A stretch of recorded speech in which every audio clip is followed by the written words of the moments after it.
Great morning, students. Chapter number 4, and the name of the chapter is CWSN. CWSN, Children with Special Need.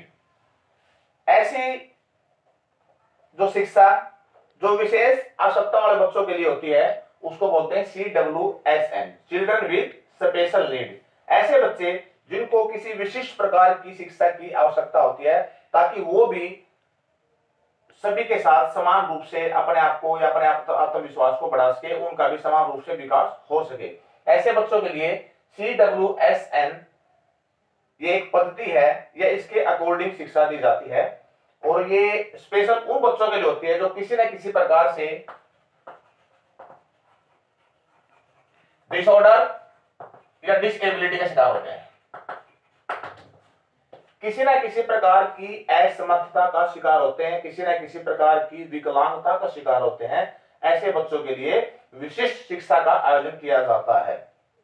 और ये उन बच्चों के लिए तैयार किया गया उप विषय है जो किसी न किसी प्रकार से अपाहिज होते हैं, जैसे बहरापन, जिसको सुनता नहीं हो, जिसको दिखाई ना देता हो, या किसी न किसी प्रकार से विकलांग है, चलने में या बोलने में असमर्थ है, अंधापन है, ऑटिज्म के शिकार है, मेंटली वो अच्छी तरह से फिट नहीं है। ठीक है, ऐसी बहुत सी असमर्थताएं बच्चों के अंदर पाई जाती हैं। तो उन बच्चों के लिए, ताकि वो भी अन्य जो सामान्य बच्चे हैं उन्हीं की तरह शिक्षा ग्रहण कर सके, उन्हीं की तरह उनका विकास हो सके, आत्मविश्वास बढ़ सके, वो भी आगे बढ़ सके जीवन के अंदर, तो इन बच्चों के लिए इस प्रकार की शिक्षा का आयोजन किया जाता है।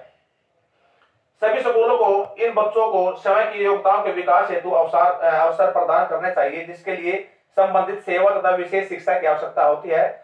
अपाहिज बच्चे सामान्य बच्चों की तरह से कार्य करने में समर्थ नहीं होते, क्योंकि ये जो होते हैं ना, जो डिसेबल होते हैं, वो सामान्य बच्चों की तरह कार्य नहीं कर सकते। उनमें कुछ ना कुछ कमियां रह जाती हैं उनकी वजह से, उनके डिसऑर्डर या डिसेबिलिटी की वजह से। अतः विद्यालयों में बच्चों के लिए विशेष शारीरिक शिक्षा कार्यक्रम आयोजित करने चाहिए ताकि वे इन कार्यक्रमों को से अधिकतम लाभ प्राप्त कर सके। अब इसका उद्देश्य क्या है? What is the aim of adaptive physical education? Adaptive physical education मतलब होता है रूपांतरित शारीरिक शिक्षा। इट मींस रूपांतरित मींस जिसके रूप को बदला जा सके। ऐसे बच्चों के लिए हमें उस शिक्षा के मैटर को या पैटर्न को चेंज करना पड़ेगा, उन्हीं के अकॉर्डिंग बनाना पड़ेगा, जिससे ये जो CWSN वाले बच्चे होते हैं, इट मींस जो डिसेबिलिटी या डिसऑर्डर वाले बच्चे होते हैं, वो भी समान रूप से विकसित हो सके। तो इसके कुछ सिद्धांत बनाए गए हैं। सबसे पहला क्या है? Medical checkup.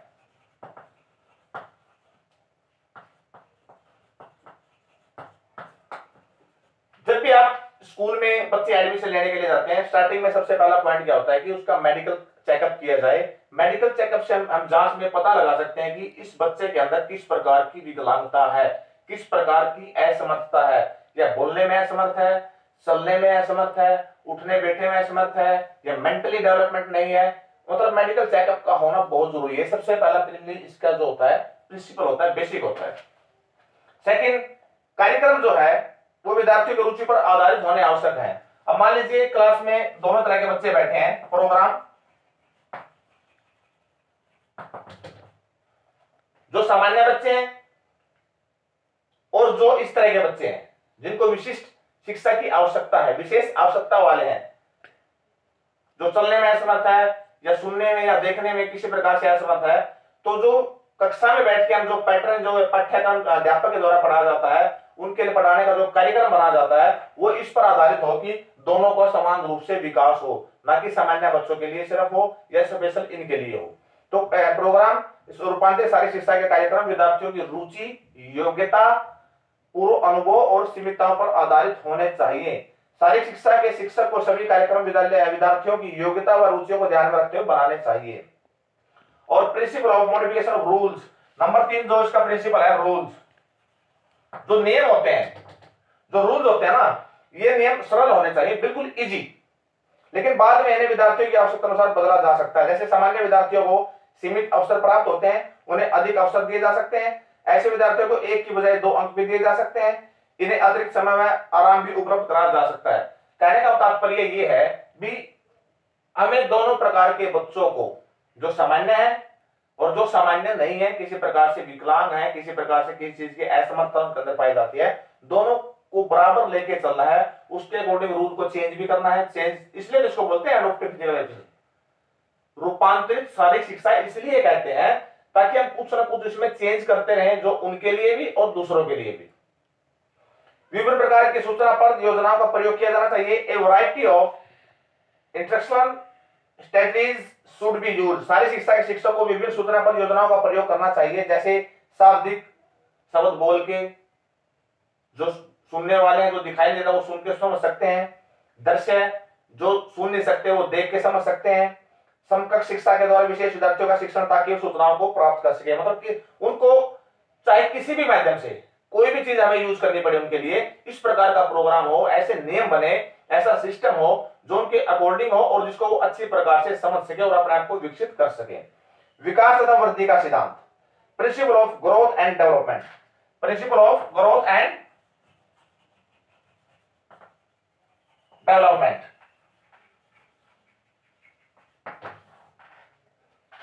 रूपांतरित शारीरिक शिक्षा में विद्यार्थियों को मानसिक तथा शारीरिक रूप से जीवन की चुनौतियों का सामना करने में सशक्त बनाने वाले कार्यक्रम भी शामिल होने चाहिए।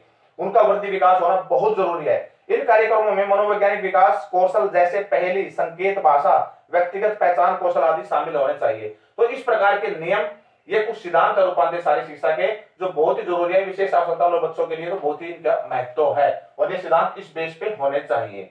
इसके बाद नेक्स्ट है, कुछ ऐसे ऑर्गेनाइजेशन है, रूपांतरित खेल प्रोत्साहन समितियां हैं जो इस प्रकार के बच्चों को आगे बढ़ने के अवसर प्रदान करती है और बहुत से ऐसे संगठन बनाए भी गए हैं जो खेलों में इनका आत्मविश्वास बढ़ा सके, मानसिक रूप से इनको फिट रख सके, शारीरिक रूप से मजबूत बना सके। तो ऐसी बहुत सी खेल समितियां बनाई गई हैं, बहुत से ऑर्गेनाइजेशन इसके अंदर आए हैं।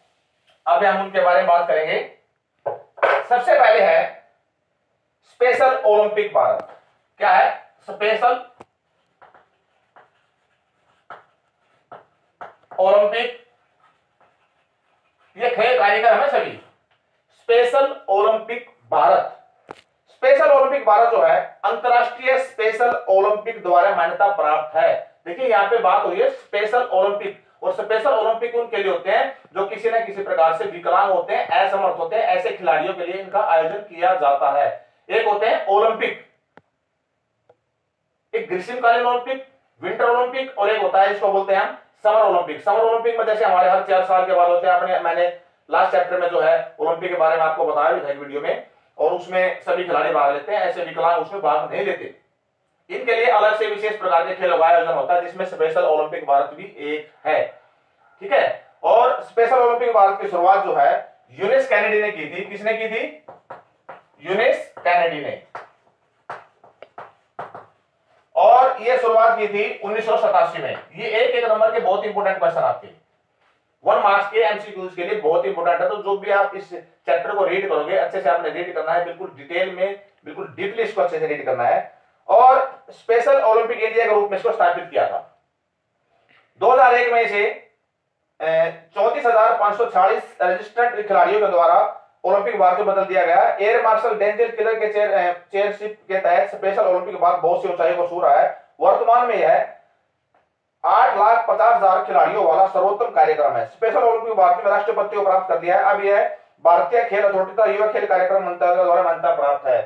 युवा खेल, youth affair and ministry, youth sports affair and ministry, युवा खेल मंत्रालय द्वारा इसको मान्यता प्राप्त है। इसमें जिसकी वर्ल्ड में वैल्यू है, और ये खेल हर वर्ष आयोजित होते हैं। हमारा उद्देश्य ऐसे बच्चों तथा वयस्कों हेतु जो बौद्धिक रूप से असमर्थ है, मेंटली डिस्टर्ब है, मेंटली डिसेबल है, वार्षिक खेल प्रशिक्षण तथा विभिन्न प्रकार के ओलंपिक प्रकार के खेलों का संचालन करना है। इनका मुख्य उद्देश्य क्या है? समुदाय निर्माण, समाज में समावेश लाना। इसमें जो इस तरह के बच्चे हैं, डिसेबल बच्चे हैं, विकलांग बच्चे हैं, जो अपने आप को हीन समझते हैं किसी न किसी कारण से, ऐसे बच्चों के लिए प्रोग्राम चलाया गया। जैसे आपने देखा भी होगा ऐसे बहुत से विकलांग हैं, जैसे दीपा मलिक हमारी पैरालंपिक कमेटी की अध्यक्ष भी है, और जिसके बिल्कुल दोनों पैर नहीं है, व्हील चेयर पे उसने जो शॉर्ट पुट फेंकती है उसने गोल्ड मेडल जीता पैरालंपिक में।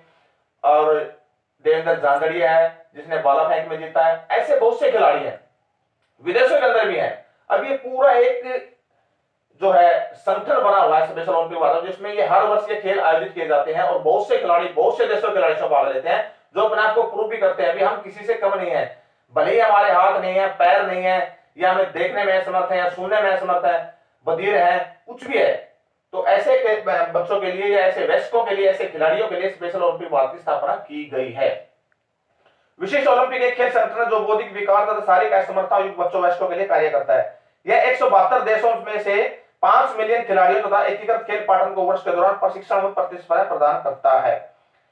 और इसमें आप इसको अच्छे से पढ़ लेना। विशिष्ट ओलंपिक भारत में यह खेल संचालित करने के लिए विशिष्ट अंतरराष्ट्रीय ओलंपिक से मान्यता प्राप्त है। भारत सरकार के द्वारा इसे बौद्धिक रूप से असमर्थ व्यक्तियों के विकास के लिए निर्मित प्रथम श्रेणी राष्ट्रीय खेल संघ माना गया है। बौद्धिक असमर्थता को दैनिक कार्यों को सामान्य तौर पर किए जाने की बौद्धिक असमर्थता के रूप में परिभाषित किया गया है। और ये कुछ आईक्यू दे रखे हैं जिनको हम बता सकते हैं कि किसका मेंटली लेवल किस प्रकार का है। जैसे आईक्यू 50 बिटवीन 70 50 से 70 तक सीन बिल्कुल कम मात्रा में बौद्धिक वाला होता है आईक्यू उसका, और ये 35 to 49 इस तरह से दिए हुए हैं, तो उसको आपने देखना अच्छे से। इसके बाद नेक्स्ट है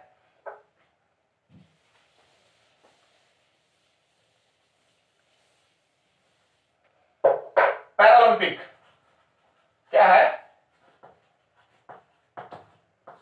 पैरालंपिक? जो आपकी मूवमेंट है,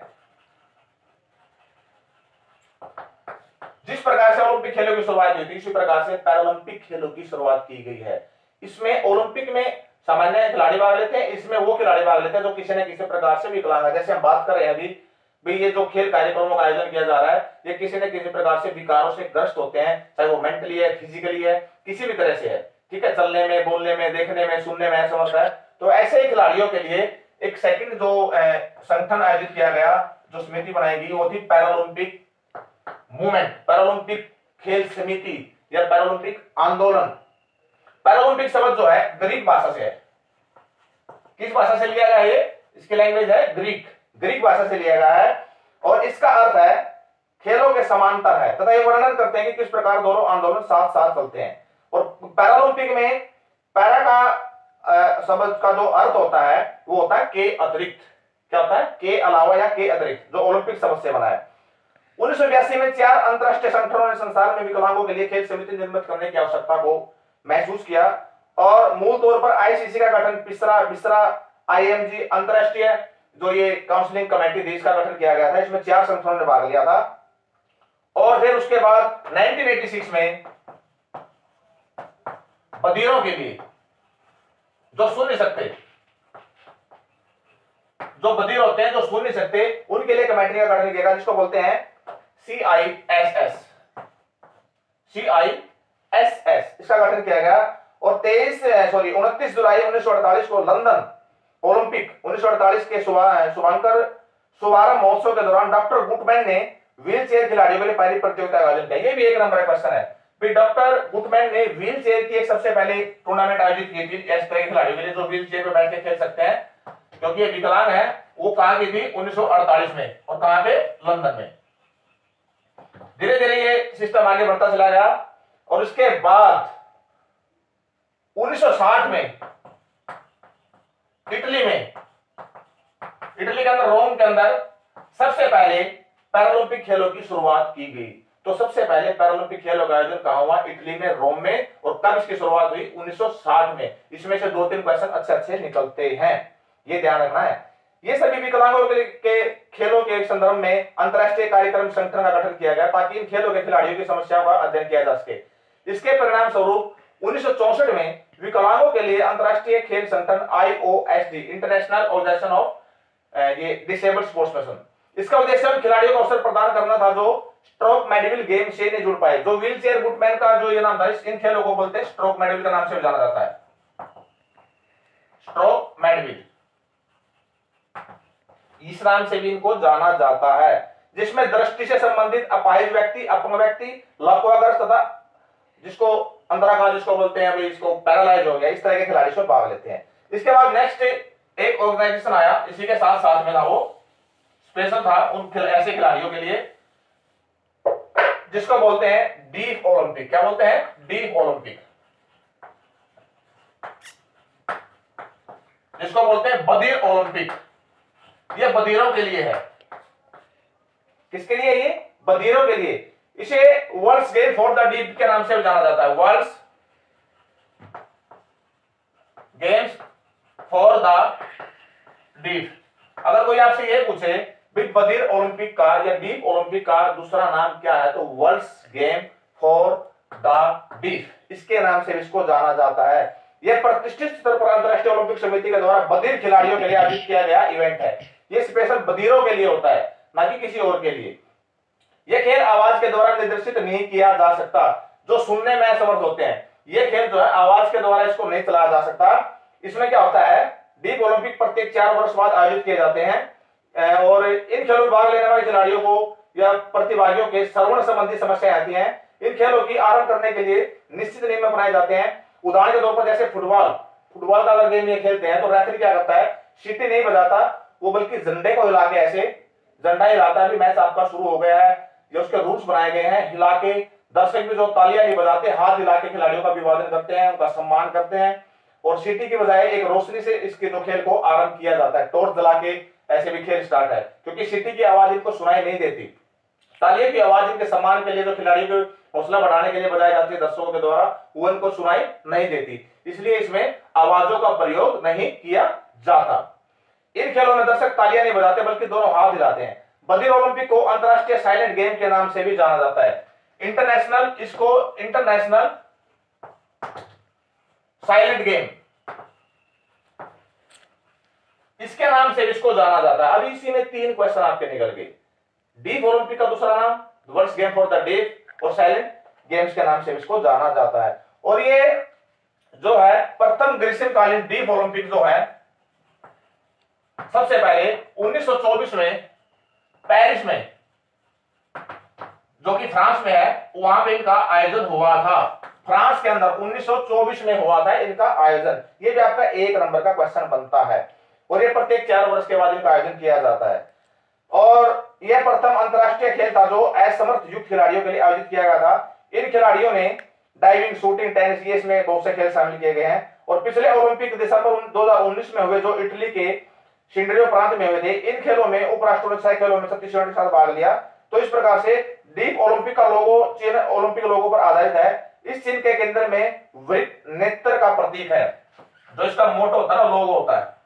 लोगो में एक आई है, बिल्कुल ऐसे सर्कल के बीच में इसका साइन होता है। भाई आंखें ये देख सकते हैं, ये सुन नहीं सकते, ठीक है।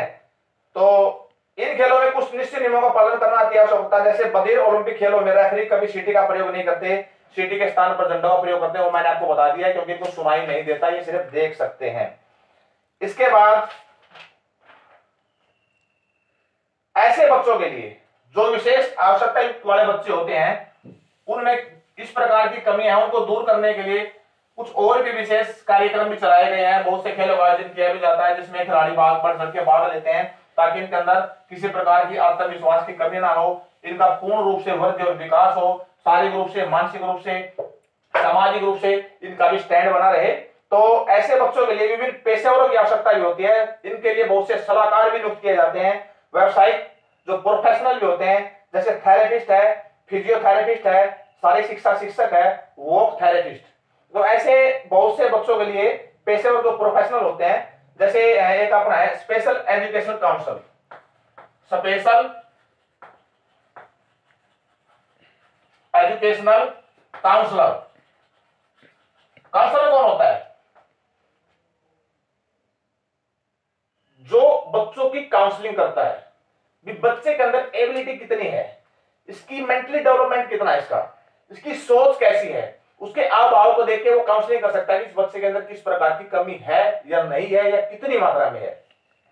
विशेष शिक्षा सलाहकार वे अनुभवी व्यक्ति होते हैं जो प्रारंभिक विद्यालय, मिडिल और हाई स्कूल के विशेष आवश्यकता वाले विद्यार्थियों के लिए कार्य करते हैं, ताकि उन्हें शैक्षणिक, व्यक्तिगत, सामाजिक विकास और कार्य अवसर के लिए उचित सामर्थ्य हासिल करने के लिए सहारा प्रदान कर सके। ये सामाजिक, मानसिक, व्यवहारगत तथा शारीरिक असमर्थता वाले विभिन्न विद्यार्थियों के साथ कार्य करके पूर्ण किया जा सकता है। ये सलाहकार एकल काउंसलिंग तथा ग्रुप सामूहिक काउंसलिंग करते हैं। ये सलाहकार विशेष शिक्षा कक्षाओं व नियमित कक्षाओं दोनों में काउंसलिंग कर सकते हैं। ये बार बार कक्षाओं में जाकर, स्कूल में आकर, या उनको ग्रुप में या इंडिविजुअली एक एक करके बच्चों को बुलाकर उनकी काउंसलिंग करते हैं, ताकि उनको भी एक समाज में जो है बराबर का दर्जा मिल सके। एक होता है ऑक्यूपेशनल थेरेपिस्ट, थेरेपिस्ट होता है।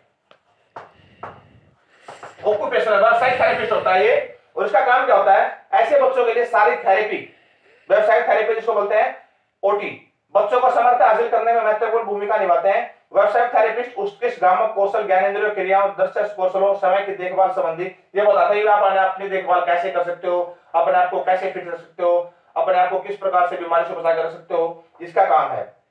और इसका काम है जैसे दृष्टि संबंधी समस्याओं को कैसे दूर किया जाएगा, भी आंखों की रोशनी के लिए आपको ये करना है, इस तरह की एक्सरसाइज कीजिए, ये विटामिन लीजिए, ठीक है। और एक होता है फिजियोथेरेपिस्ट, सभी के अलग अलग कार्य हैं, सभी के जो है अलग अलग कार्य हैं। फिजियोथेरेपिस्ट जो हमारे शरीर की देखभाल करता है, शरीर के अंदर किस प्रकार की मूवमेंट चली हुई है, शरीर के अंदर किस प्रकार की कमी तो नहीं है, ये बच्चों तथा युवा लोगों की गतिविधि संबंधी समस्याओं, विकलांगता तथा बीमारी जैसी समस्याओं को हल करने में मदद करते हैं। जैसे संतुलन समस्या, भी बॉडी के अंदर बैलेंस है कि नहीं है, कोऑपरेशन है कि नहीं है, तालमेल, ठीक है, बैठना, खड़े होना, चलना, ये बच्चों की स्वतंत्रता तथा गतिशीलता को बढ़ाने में सहायक है। तो इस प्रकार से एक जैसे फिजिकल टीचर है,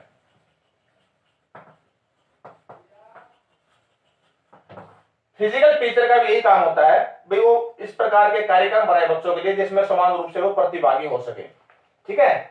विशेष आवश्यकता बच्चों के सामने बहुत सी चुनौतियां होती हैं और सारी शिक्षक से अपेक्षा की जाती है कि वो मांसपेशी विकास को प्रोत्साहित करने के लिए सुरक्षित तथा मनोरंजनात्मक गतिविधियां तैयार करें। तो इस प्रकार से सभी मिलकर ऐसे बच्चों को समाज में उत्कृष्ट बनाने के लिए, उनको मेंटली फिजिकली इस तरह से डेवलप करने के लिए, उनके अंदर आत्मविश्वास बढ़ने के लिए ये कार्यक्रम चलाए जाते हैं। इस प्रकार के उनको ये सुविधाएं प्रदान की जाती हैं, ठीक है। ये अच्छे से आपने तैयार करना है। ओके।